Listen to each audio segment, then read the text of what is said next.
할렐루야, 사랑하고 축복합니다. 3월 12일 금요일 새벽 기도 오신 여러분들을 주님의 이름으로 사랑하고 축복합니다. 우리 기도하고 새벽 시간 하나님께 올려드렸으면 좋겠습니다. 오라 우리가 여호와께 노래하며 우리 구원의 반석을 향하여 즐거이 외치자. 우리가 감사함으로 그 앞에 나아가며 시를 지어 즐거이 그를 노래하자. 사랑과 많으신 하나님, 구원의 반석이신 하나님을 찬양하는 새벽 시간 되게 도와주시옵소서.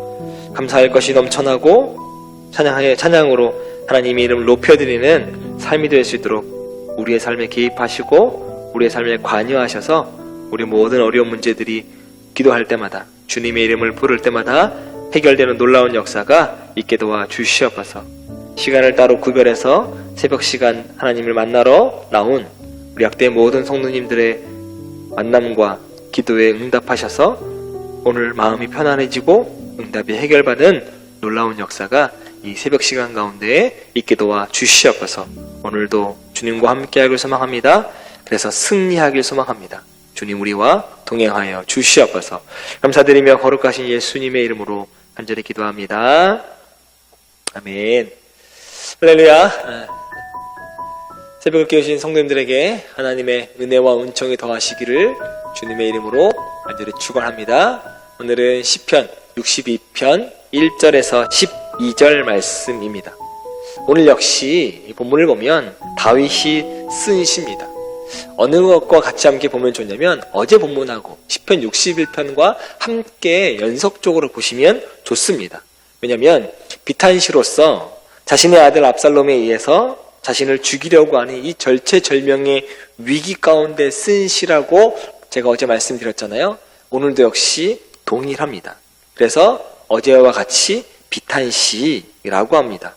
여러분 근데 비탄시라고 하면 현실의 고통, 아픔, 탄식, 호소 뭐 이런 것들이 담겨 있어야 하거든요. 자신의 어려움들을 하나님에게 이야기해야 되는데 오늘 비탄시를 보면 별로 그런 것들이 드러나 있지 않습니다. 대신 하나님을 향한 자신의 확고한 신뢰, 하나님을 향한 마음, 그리고 흔들리지 않겠다라고 하는 믿음의 결심들, 뭐 이러한 부분들이 많이 차지하고 있는 거죠. 그래서 비탄시라고 부르긴 하지만 소망이 담겨져 있는 시라고 볼 수 있습니다. 다윗이 이렇게 고백합니다. 나의 영혼이 잠잠히 하나님만 바란다. 나의 구원이 하나님으로부터 나온다 라고 고백하죠. 이 본문을 보면 나라고 하는 표현이 아니라 뭐예요? 나의 영혼이 라고 하는 표현으로 씁니다. 이건 개인적으로 전인격을 이야기하고 있는 겁니다. 나라고 하는 이 단어 히브리어를 보면 네페시라고 하는데 그냥 나가 아닙니다. 여기에는요 목숨, 기력, 영혼, 마음, 성품, 소원 뭐 이러한 것들이 다 담겨져 있는 것이 네페시라고 합니다. 나의 영혼이죠. 그러니까 자신의 목숨만, 기력만, 영혼만, 마음만, 성품만, 소원만이라고 하는 어느 한 특정한 부분을 이야기하는 것이 아니라 나의 영혼이라고 이야기하면서 나의 모든 것이 하나님을 바라고 나의 모든 것이 하나님을 소망하고 있다라고 고백하고 있는 것이죠. 그런데 그 하나님을 어떻게 기다린다고요? 잠잠히 기다린다. 잠잠이라고 하는 건 여기 담겨져 있는 의미는 침묵, 체념, 포기 뭐 이러한 것들이 단어들이 숨겨져 있습니다. 결국 하나님 앞에서 자기를 부정한다라고 하는 이야기죠. 즉 궁극적으로 자기를 포기하고 침묵 가운데에서 하나님을 더 깊이 묵상하고 이해하면 한다라고 하는 함축적인 의미가 담겨져 있는 것이 잠잠입니다. 이처럼 자신을 모든 걸 포기하고 침묵 가운데에서 그래서 잠잠히 하나님만 바라본다 라고 하는 소망의 결과 자신이 무엇에 이른다고요? 그 구원에 이르게 하는 하나님의 은혜를 경험하게 된다라고 다윗이 고백합니다. 여기 나의 구원이라고 이야기하는데 여기 구원이라고 하는 건 우리가 단순히 구원이면 죽을 사람들을 영생을 얻는다 라고 하는 단순히 그 구원이 아니라 도움, 승리, 번성, 의미도 가지고 있는 것이 히브리어입니다. 지금 다윗은요 자신을 무자비하게 공격하는 원수들로부터 목숨을 구원받는 것뿐 아니라 다시 하나님 내 기도에 들으시고 응답하셔서 다시금 무엇을 주세요? 승리와 번영을 주셔서 왕권을 회복할 거라고 하는 믿음, 확신, 다윗이 지금 하고 있는 겁니다. 비록 이 시를 기록할 당시에는 소망을 찾아볼 수 없습니다. 희망이라고 하는 걸 찾아볼 수 없습니다. 어제처럼 압살롬에 의해서 정말 천길 낭떠러지에 떨어질 것 같은 바로 벼랑 끝에 서 있는 상황 가운데 있다 할지라도 내 눈은 하나님을 바라보겠다. 아니, 내 모든 것들은 하나님을 바라보겠다.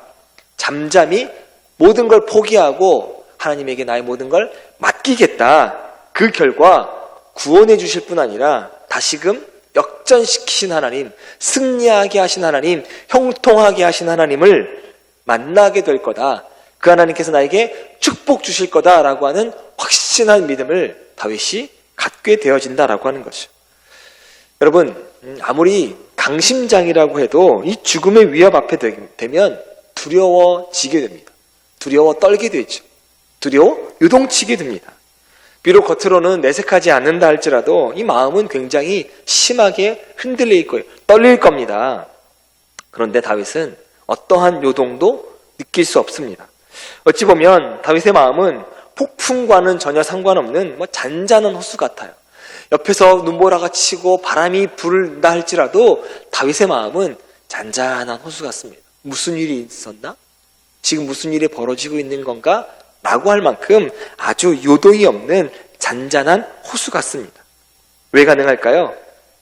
하나님을 향한 절대적 믿음과 신뢰가 있었기 때문에 다윗은 주변 상황에 상관없이 하나님을 향한 믿음 하나만으로 이렇게 요동하지 않는, 흔들리지 않는, 두려움에 사로잡히지 않는 다윗의 영혼이 될 수 있었죠. 이러한 사실을 보여주는 것처럼 여러분, 하나님의 진정한 자녀는 위기의 순간에도 하나님만 잠잠히 바라볼 줄 아는 사람이 바로 진정한 하나님의 자녀이기도 하고 제자이기도 합니다. 우리가 진정한 성도인지 자녀인지 제자인지 여부는 평상시에 나타나는 게 아니고요, 위기의 순간에 나타나게 되어져 있습니다. 성경을 보면 위기의 순간에 하나님만 잠잠히 바랬던 사람, 또한 하나님만 바라보지 못하고 자신의 욕심으로, 자신의 능력으로 뭔가 해보려고 했던 사람들이 나옵니다. 하나님만 잠잠히 바랬던 대표적인 인물이 모세입니다. 모세가 애굽 땅에서 이스라엘 백성들을 탈출시켜서 홍해 앞에 다다랐을 때 뒤에서 막 애굽 군대가 쫓아오고 있습니다. 추격해 오는 것이 보여집니다. 근데 앞에는 뭐예요? 홍해가 가로막고 있습니다. 앞으로 나아갈 수도 없고 뒤로 물러설 수도 없는 진퇴양난의 위기 가운데 있습니다. 앞으로 나아가자니 물에 빠져 죽을 것 같고, 가만히 서 있거나 뒤로 물러서니 그 달려오고 있는, 쫓아오고 있는 군대에게 목숨을 내어줄 수밖에 없는 굉장히 어려운 상황 가운데 있습니다. 백성들이 요동하기 시작합니다. 백성들이 흔들리기 시작해요. 모세를 향해서 애굽 땅에 매장지가 없어서, 무덤이 없어서 우리를 이곳 가운데 끌어냈냐라고 원망 섞인 말투로 모세를 몰아세우기 시작합니다. 그때 모세가 백성들을 향해서 이렇게 이야기해요.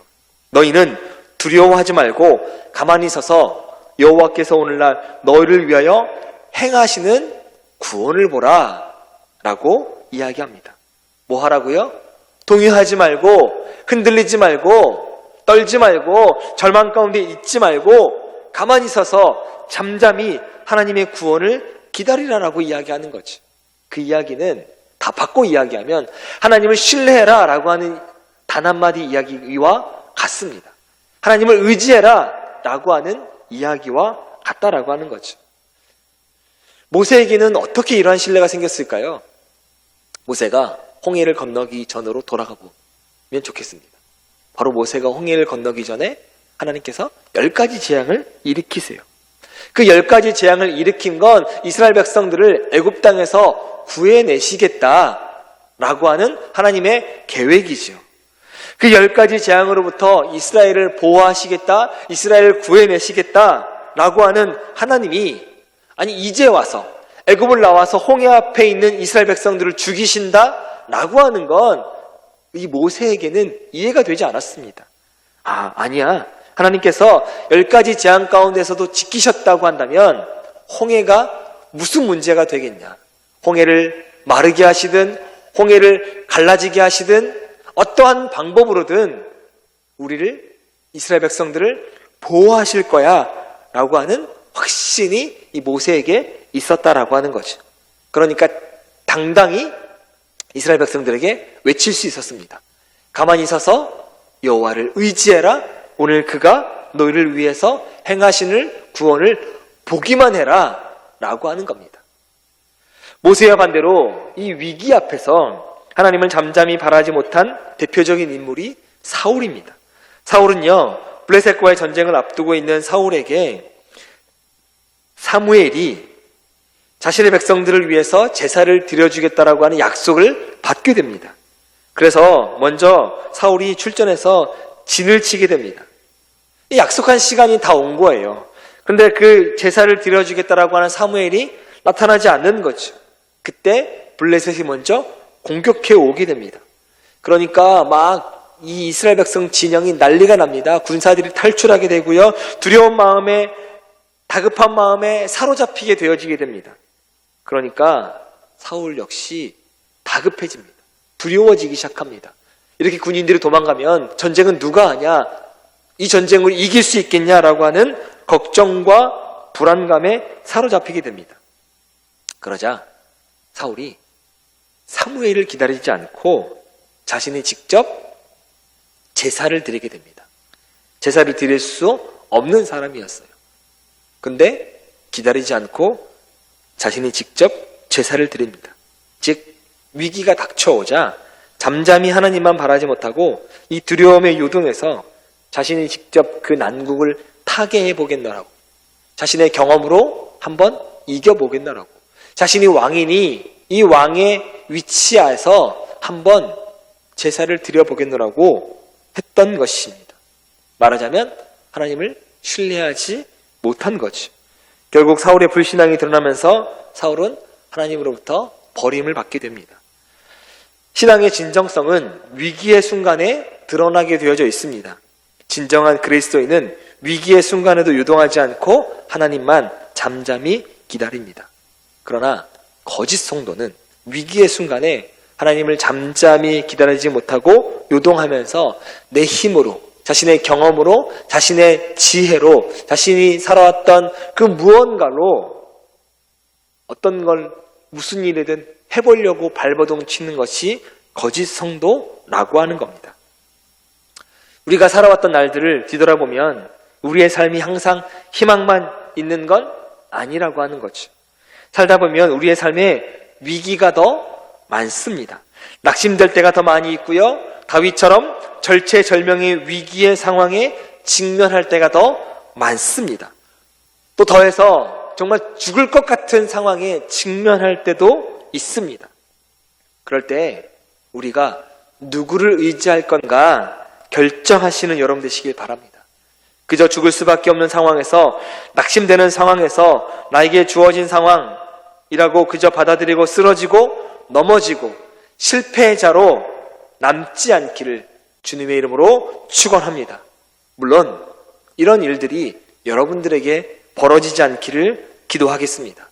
그러나 혹시 인생 살다 보면 우리의 소원대로, 기도한 대로 흘러가지 않기 때문에 우리의 인생에서 위기를 만난다면 꼭 기억하시기를 바랍니다. 우리가 할 것, 상황 가운데서 이것저것 생각하면서 계산기 두드려서 상황을 타개할 것이 아니라 바로 믿음으로, 신뢰로 하나님께 부르짖으면서 가만히 잠잠히 하나님만 바라보는 인생이 되시기를 주님의 이름으로 간절히 축원합니다. 그럴 때 홍해를 여셨던 것처럼 우리에게도 보이지 않는 상황 가운데서도, 희망이 없는 상황 가운데서도, 소망이 없는 상황 가운데서도 잠잠히 하나님만 의지하고 부르짖으면, 하나님을 향한 신뢰를 가지면 우리 앞에도 홍해의 길이 열려지는 줄 믿습니다. 우리 이 마음으로 본문 1절과 2절 한번 같이 읽고 오늘 설교를 마무리하도록 하겠습니다. 1절, 내 영혼이 잠잠히 하나님만을 기다림은 나의 구원이 그에게서만 나오기 때문이다. 하나님이 나의 반석, 나의 구원, 나의 요새이시니 나는 결코 흔들리지 않는다. 결코 흔들리지 않는 믿음의 삶을 살아가시는 사랑하는 약대의 모든 성도님 되시기를 주님의 이름으로 간절히 축원합니다. 기도하겠습니다. 우리의 구원 되시고 우리의 반석이 되시고 우리의 요새가 되시고 우리의 피난처가 되시는 주님, 주님이 있기에 흔들리지 않는 삶을 살아갈 수 있도록 인도하여 주시옵소서. 내 경험, 내가 살아왔던, 내가 배웠던 그 무언가를 갖고 상황을 타개하려고 하는 것이 아니라 그 모든 걸 다 내려놓고 잠잠히 하나님만 바라며 기도하며 의지하며 하나님을 신뢰함으로 모든 문제들 가운데에서 홍해가 열려지는 기적의 역사를 경험하는 사랑하는 약대의 모든 성도님과 가정과 기도 제목 될 수 있도록 하나님께서 은혜 허락하여 주시옵소서. 오늘도 어려운 문제 가지고 나왔다면, 삶의 어려운 문제를 가지고 나왔다면, 죽을 수밖에 없는 문제를 가지고 나왔다면, 이 문제만 생각하면 정말 숨쉬기도 어려운 문제를 가지고 나왔다면 주님 앞에 내려놓습니다. 십자가 앞에 내려놓습니다. 그리고 기도하는 우리 성도들의 마음을 위로하시고 이 기도가 응답되어지고 이 문제가 해결되어지는 놀라운 역사가 있게 도와 주시옵소서. 감사드리며 거룩하신 예수님의 이름으로 축복하며 기도합니다. 아멘. 네, 시편 62편 1절에서 12절로 하나님 깊이 만나는 여러분 되시기를 바랍니다. 나의 영혼이 잠잠히 하나님만 바라며 나의 구원이 그에게서 나오는도다. 오직 그만이 나의 반석이시요 나의 구원이시요 나의 요새이시니 내가 크게 흔들리지 아니하리로다. 넘어지는 담과 흔들리는 울타리같이 사람을 죽이려고 너희가 일제히 공격하기를 언제까지 하려느냐. 그들이 그를 그의 높은 자리에서 떨어뜨리기만 꾀하고 거짓을 즐겨하니 입으로는 축복이요 속으로는 저주로다. 나의 영혼아, 잠잠히 하나님만 바라라. 무릇 나의 소망이 그로부터 나오는도다. 오직 그만이 나의 반석이시요 나의 구원이시요 나의 요새이시니 내가 흔들리지 아니하리로다. 나의 구원과 영광이 하나님께 있으며 내 힘의 반석과 피난처도 하나님께 있도다. 백성들아, 시시로 그를 의지하고 그의 앞에 마음을 토하라. 하나님은 우리의 피난처시로다. 아, 슬프도다. 사람은 입김이며 인생도 속임수이니 저울에 달면 그들은 입김보다 가벼우리로다. 포악을 의지하지 말며 탈취한 것으로 허망하여지지 말며 재물이 늘어도 거기에 마음을 두지 말지어다. 하나님이 한두 번 하신 말씀을 내가 들었나니 권능은 하나님께 속하였다 하셨도다. 주여, 인자함은 주께 속하오니 주께서 각 사람이 행한 대로 갚으심이니이다.